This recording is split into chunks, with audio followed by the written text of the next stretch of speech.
Hey guys, we're back with another episode of Vintage Guitar Legacies, and today we have the Holy Grail, a 1936 Martin D-18. Check it out.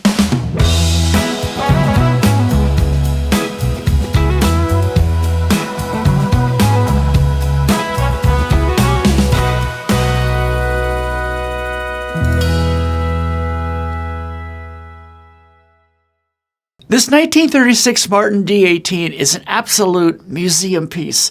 The guitar is a history maker and is considered to be the holy grail guitar upon which many other Martin models were built and often imitated. Because of this guitar's age, its mahogany back and sides give it a special resonant characteristic.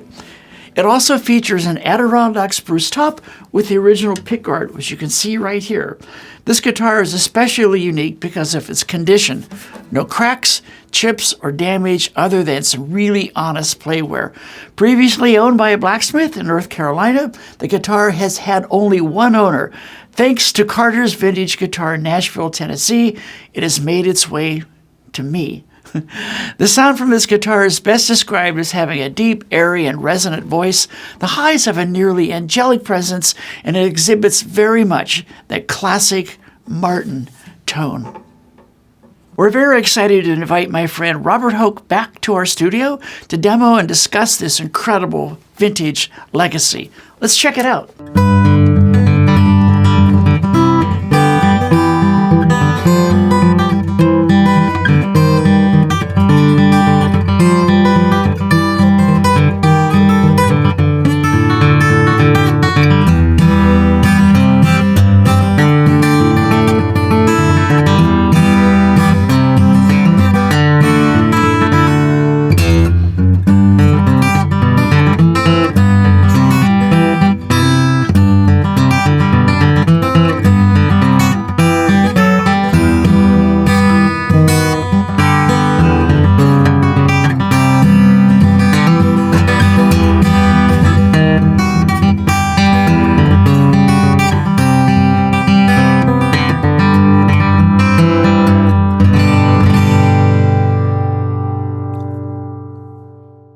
Robert, hey. Hey, how are you? Good to have you here. Thanks Nice for to being be with here. us and demonstrating this incredible instrument. Right. D-18, 1936. Yep. Very impressive piece of history. Beautiful. Yeah. What's your take? Oh, it's gorgeous. It's much lighter. I have a mid-60s D-18, and it's much lighter, and it's much louder.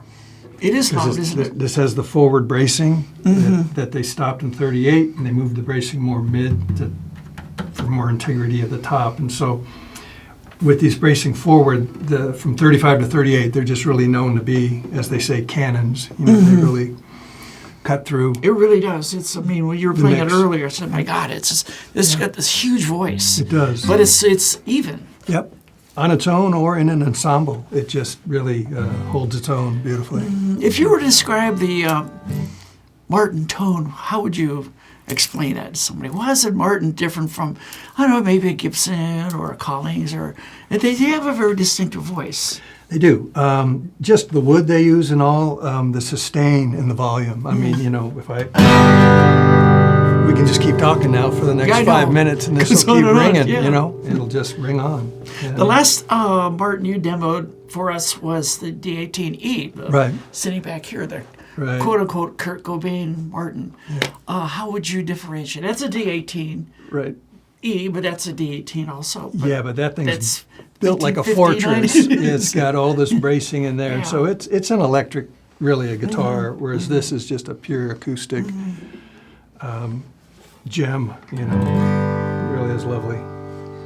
I'm struck by the craftsmanship Yeah.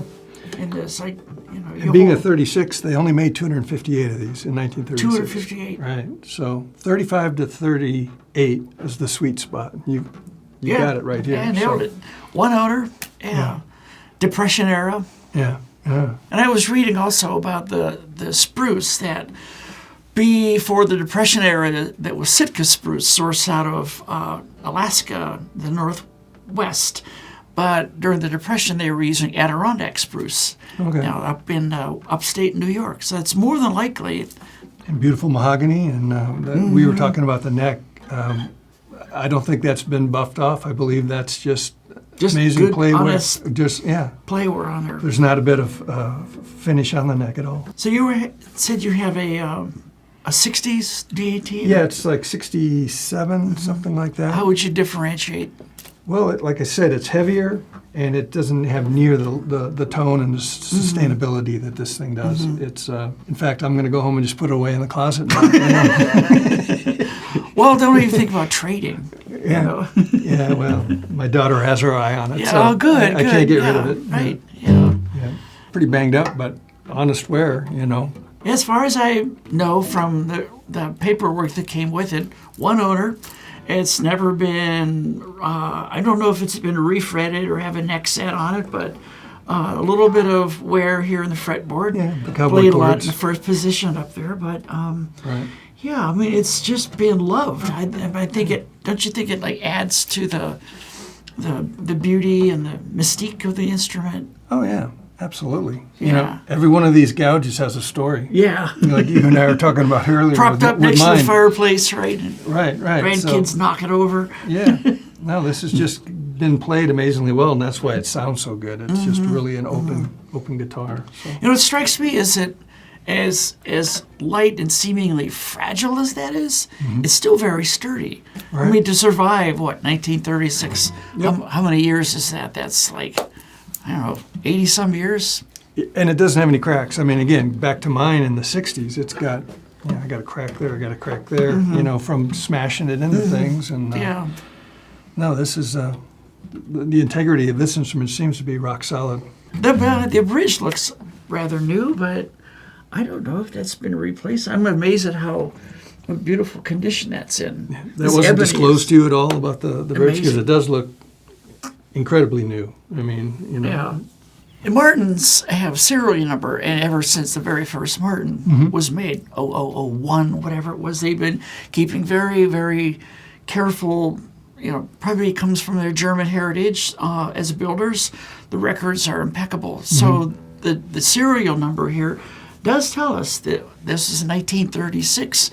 I don't know if they can tell us when in the year it was made, but you said there's only 258 of these made, so Right. somewhere in that year. So this 88 this years beauty old. is almost 90 years old, 88 years old. It's a grandpa, Yeah, Grandpa. I don't think I'll be in as good a shape at 88. right? And it looks like it, which I got is a long good. way to go. Yeah. Yeah. Yeah, you'd be suspicious of a guitar this old that doesn't look like this. I mean, if it's all It's true. Yeah. fancy, then it's almost Yeah. too good to be true, Yeah. Made somewhere else. Yeah. Robert, thank you so much. I really appreciate you being here and sharing your talent with us and making this guitar really sing. I was really moved Oh, thanks. by Thanks not for only your having me. skill, but your ability to make that guitar really sing. Thank you. You bet. Thanks for having me. It's really a pleasure to play You're it. welcome. So thanks for joining us today for another episode of Vintage Guitar Legacies. Make sure to like and subscribe to our channel for more episodes. We'll see you next time.